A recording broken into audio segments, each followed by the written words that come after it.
Conocer el estado nutricional individual o el de una población requiere interpretar varios aspectos, como datos clínicos, por ejemplo, en el examen físico, para evaluar la carencia de vitaminas y minerales, también de datos del laboratorio que pueden reflejar estas carencias o excesos, por ejemplo, dislipidemias. También se pueden utilizar otras herramientas de evaluación que son subjetivas, como la valoración global subjetiva, que permite agrupar individuos o poblaciones que están bien nutridas, en riesgo de desnutrición o con desnutrición. Por medio de la entrevista podemos conocer qué alimentos consume, en qué momento del día, sus hábitos, costumbres, para lo cual hay métodos que ya están estandarizados y que se utilizan para la recolección de estos datos. También la valoración antropométrica nos va a informar acerca de la composición corporal, la relación entre el peso y la talla, la circunferencia de cintura y el riesgo de desarrollar enfermedades relacionadas con la nutrición. Entonces, la valoración del estado nutricional es una metodología que se emplea en la práctica clínica nutricional, permite evaluar o controlar el estado nutricional de un individuo o población y para realizarlo requiere del estudio de la alimentación, un examen clínico nutricional, tomar medidas antropométricas y también datos del laboratorio. La alimentación guarda una estrecha relación con el estado nutricional. El estudio de la alimentación comprende dos pasos: la anamnesis, o sea, la recopilación de toda la información relativa al consumo de alimentos, y el otro paso es calcular la ingesta con los datos obtenidos de la anamnesis. El objetivo de la anamnesis es conocer la ingesta del individuo o población a lo largo del tiempo y su relación con el estado de nutrición. Se pueden identificar costumbres, hábitos, picoteo, estado de ánimo al momento de la ingesta, por ejemplo, ansiedad o gratificación. Puede ser breve o exhaustivo y comprende básicamente al recordatorio y al registro.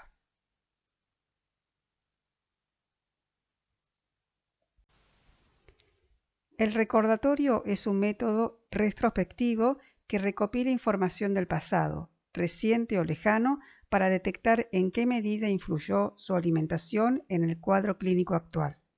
Puede ser un recordatorio de 24 horas, recordatorio por frecuencia de alimentos o grupo de alimentos, si queremos conocer, por ejemplo, si consume lácteos o carnes o vegetales y frutas, una historia dietética que es más completo y se utiliza para estudios longitudinales, y también métodos combinados con recordatorio y registro.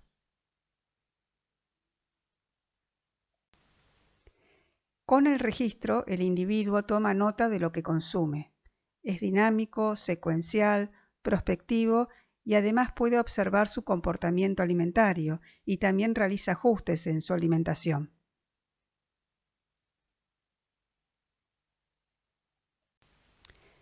Entonces, una vez recopilados estos datos, se procesan de forma manual o computarizada y se realiza el cálculo de la ingesta que nos va a informar acerca del valor calórico total, los macro y micronutrientes utilizando las tablas de composición química de alimentos o la frecuencia de consumo por grupo de alimentos.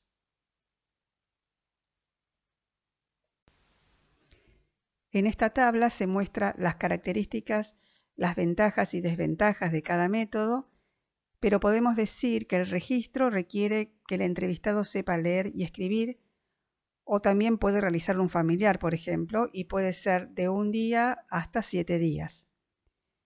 En el recordatorio, la desventaja es que depende de la memoria, pero si es de 24 horas es un método fácil, rápido y que no modifica el patrón de alimentación.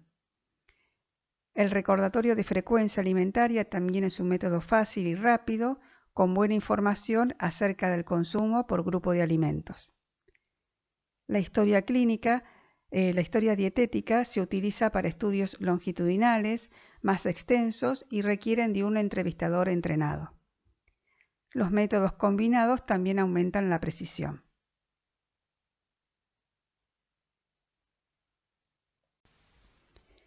Con el examen clínico nutricional podemos obtener información con el interrogatorio, el examen físico, y la historia clínica que van a reflejar signos clínicos de deficiencias. En el caso de malnutrición, puede verse en la tabla de la próxima diapositiva. Los déficits de vitaminas y minerales, así como de calorías y proteínas, no son específicos en muchos casos, pero orientan sobre la carencia en enfermedades relacionadas con la malnutrición.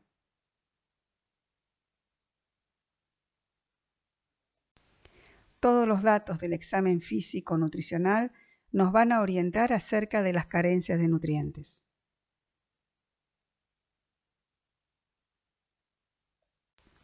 Entonces, un examen clínico nutricional nos orienta acerca de deficiencias y una exploración de la piel, uñas, cabello, ojos y boca son de gran utilidad en ausencia de pruebas de laboratorio. En este enlace se pueden consultar también atlas con fotografías de deficiencias nutricionales.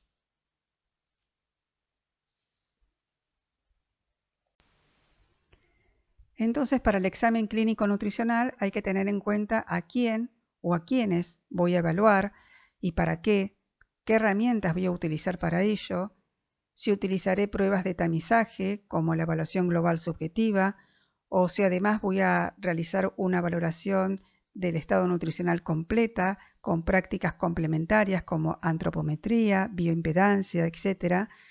Y además con los datos obtenidos tengo que comparar con tablas o estándares de referencias para evaluar el problema y analizarlo posteriormente.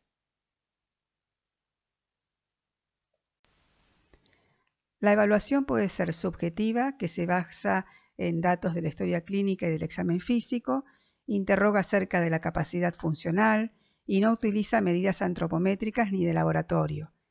Puede realizarlo cualquier profesional de salud con entrenamiento y es un método fácil, simple, económico, comparado con una evaluación objetiva donde sí se utilizan pruebas de laboratorio y medidas antropométricas. Requiere ahí un profesional entrenado y es más costoso. La valoración global subjetiva es un método de tamizaje que permite identificar si un individuo está desnutrido o que está en riesgo de desnutrición para indicar si va a ser necesaria una evaluación nutricional más detallada. Con los datos de la entrevista nutricional y la exploración física se busca determinar la pérdida de la grasa subcutánea que se toma o se observa a nivel del tríceps y del tórax en la línea media axilar a nivel de la última costilla. La atrofia muscular se detecta por el volumen y el tono muscular del deltoides y del cuádriceps y si existe edema que se observa a nivel de los tobillos, del sacro y también si tiene ascitis. La valoración global subjetiva clasifica a los pacientes de forma subjetiva con los datos obtenidos y los clasifica en 3 categorías. A, que sería normal, son los individuos que perdieron menos del 5% de su peso habitual o que perdieron más del 5% pero que están recuperando el peso recientemente y tienen mejoría del apetito. En el caso de sospecha de desnutrición o desnutrición moderada, que sería la categoría B, cuando tuvieron una pérdida de peso de al menos del 5% en las últimas semanas, sin ganancia de peso reciente, que tienen disminuido el apetito y leve pérdida del tejido adiposo subcutáneo. Si el individuo recupera el peso y no es por edemas, tiene que asignarse entonces una categoría A, incluso si la pérdida fue del 5 al 10%.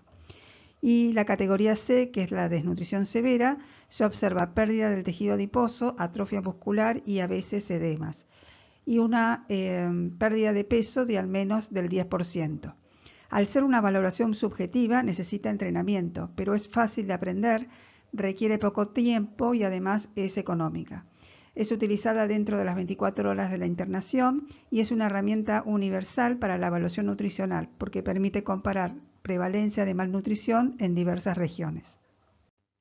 Luego de determinar el riesgo nutricional por el método de tamizaje y si es necesario, se realiza una valoración nutricional objetiva como por ejemplo la de Glim.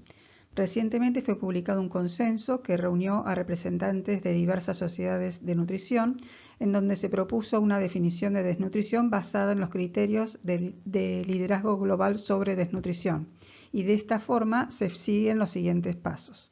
Primero, la identificación del riesgo de desnutrición del individuo mediante cualquier herramienta de tamizaje válida, por ejemplo, la valoración global subjetiva.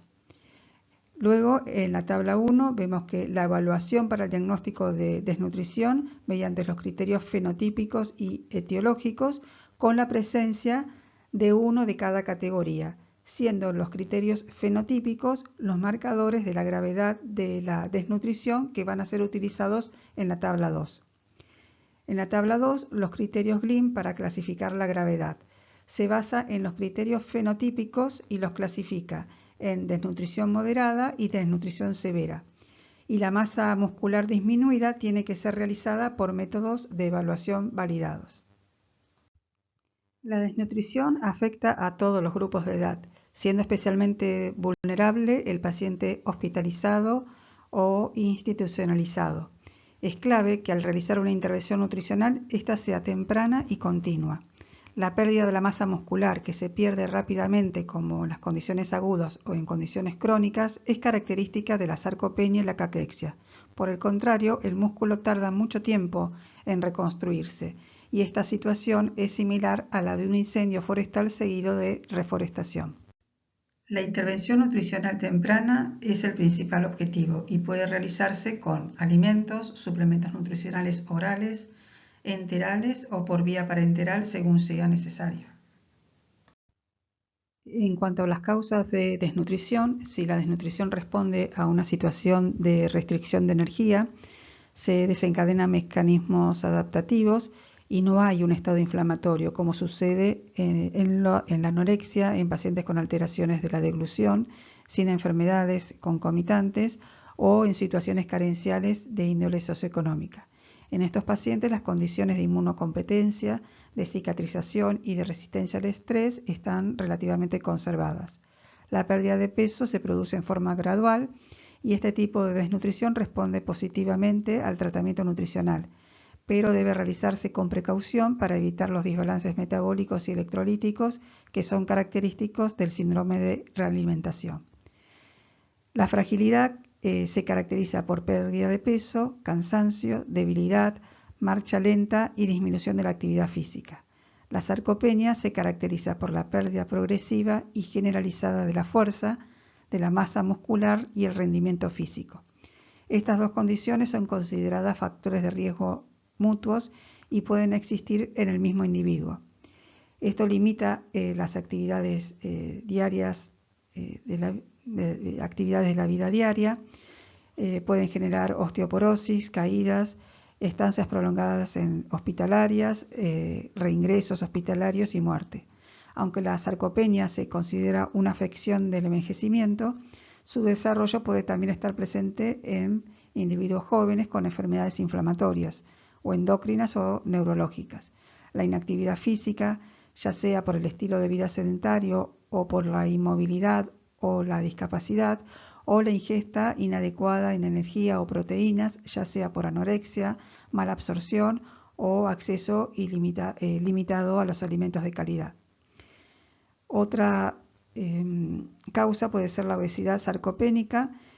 Es una combinación de obesidad con la sarcopenia. Esto trae mayor discapacidad y morbimortalidad que las dos enfermedades por separado. La causa es multifactorial, tiene relación con la edad, con el estilo de vida sedentario, con hábitos alimentarios poco saludables y factores como también la resistencia a la insulina, la inflamación sistémica y el estrés oxidativo. Todo favorece a la inflamación crónica de bajo grado. La caquexia es la reducción de peso, anorexia, inflamación, resistencia a la insulina y aumento de la degradación de las proteínas musculares. La inflamación en este caso juega un papel clave y muy importante en la producción de la caquexia y es la que le permite su identificación. Se ve en el cáncer o en el síndrome de desgaste en pacientes con SIDA, o también en la caquexia cardíaca en pacientes con insuficiencia cardíaca crónica.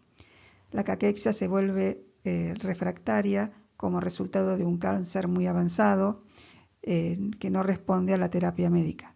Esta etapa está asociada con el catabolismo activo, que hace que la pérdida de peso ya no sea posible de controlar. Respecto a la antropometría y a las prácticas complementarias para la evaluación nutricional, hay varios modelos, pero si los describimos en forma de compartimiento corporal total, vemos cómo se modifican cuando el estado nutricional se ve afectado. Los parámetros que se modifican en función de los cambios nutricionales son el peso, la talla, las circunferencias corporales, los pliegues cutáneos. El peso y los pliegues cutáneos aumentan con la obesidad y disminuyen en la desnutrición, pero en otras es necesario realizar otras medidas para observar los cambios en los compartimientos corporales. Por ejemplo, un deportista con mucho desarrollo de masa muscular va a pesar más y no se debe al componente graso. Por eso se recurre a otros modelos de compartimientos para diferenciarlos. Por ejemplo, el modelo bicompartimental. El modelo bicompartimental se refiere a que el organismo puede evaluarse como si tuviera dos compartimientos: masa magra, que representa las reservas proteicas, y masa grasa, que representa las reservas grasas. Este es el método que se utiliza por su simplicidad y cuya suma refleja el peso total del individuo. La masa magra se relaciona con el componente de reserva proteico y permite evaluar cómo se afecta en la desnutrición o por enfermedades que llevan a la desnutrición, también cuando está en proceso de recuperación nutricional. En cambio, la masa grasa, típico de la obesidad, también su disminución se asocia con delgadez en la desnutrición crónica, por ejemplo, de la anorexia nerviosa. El cálculo se obtiene con fórmulas que previamente requieren de la medición de determinados pliegues cutáneos y con la sumatoria de ellas y el peso se obtiene la masa magra y la masa grasa. Aquí se describen las medidas antropométricas que se realizan comúnmente y que están estandarizadas. Por ejemplo, para la altura de un adulto se toma de pie, descalzo, erguido con la mirada al horizonte y en inspiración. Se utiliza un estadiómetro de balanza o de pared y ustedes van a encontrar en la bibliografía un video de antropometría parte 1, que la pueden consultar al igual que la guía médica de nutrición. La circunferencia de muñeca sirve para calcular un índice, que es la contextura, que me dice si es pequeña, mediana o grande. Y la circunferencia de brazo, que incluye a la masa muscular y la masa grasa, como está influenciada por los cambios nutricionales, también hay tablas de referencias percentiladas. Además, se la utiliza para el cálculo de la circunferencia muscular del brazo y determinar qué compartimiento se encuentra más afectado, si el muscular o el graso. La circunferencia de cintura es muy importante para evaluar el riesgo de enfermedad cardiovascular, ya que se relaciona con la grasa intraabdominal o visceral. La circunferencia media del brazo, que se utiliza para evaluar el compartimiento muscular y que requiere de la medición del pliegue tricipital.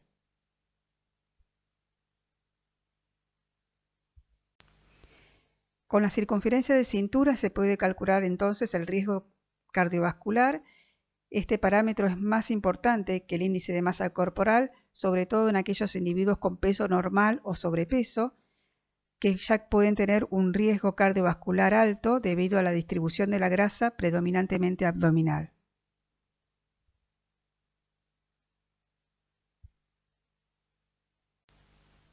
Los pliegues grasos o cutáneos que se utilizan para evaluar la reserva grasa o energética tienen un método determinado para su medición.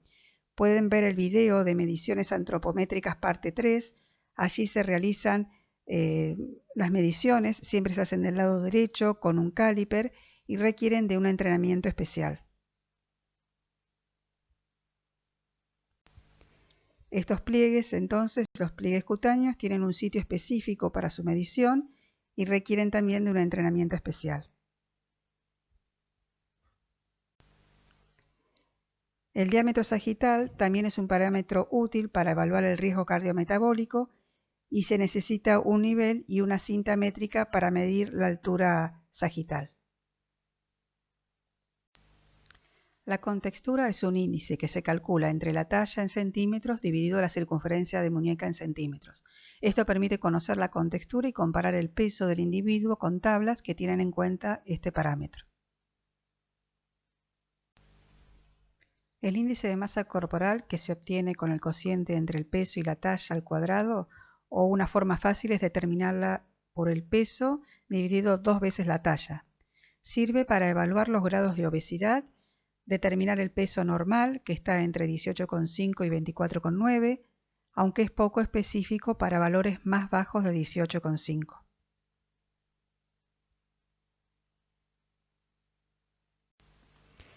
El índice cintura-cadera, que refleja la distribución de la grasa corporal en central o androide y femoral o ginoide, y relaciona el riesgo también de enfermedad cardiovascular, aunque actualmente se utiliza más la circunferencia de cintura para evaluar este riesgo. Una vez obtenidos los datos, se pueden utilizar de forma comparativa con tablas o hacer cálculos para estimar la cantidad en kilos de masa grasa y masa magra o de los distintos compartimientos corporales. Por eso se los llama comparativos y cuantitativos.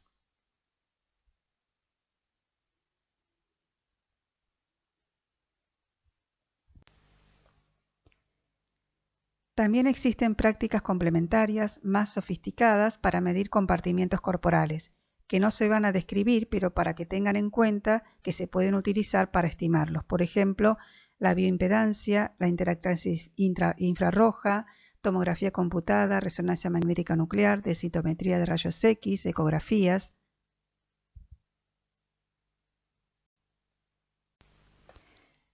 Los parámetros bioquímicos también se utilizan en combinación con otros parámetros antropométricos para la evaluación nutricional. Por ejemplo, el recuento de linfocitos es muy representativo del estado nutricional, a la vez que el test de sensibilidad cutánea tardía.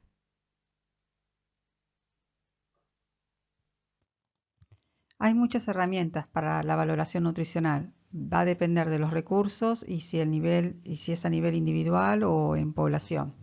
Siempre es útil tener una herramienta de tamizaje subjetiva, como por ejemplo la valoración global subjetiva, pero existen otras que están validadas para diferentes pacientes y diferentes enfermedades. Posteriormente se realiza una evaluación más objetiva con medidas antropométricas validadas, pruebas de laboratorio, etc. La valoración nutricional temprana y continua es necesaria para la prevención de la malnutrición.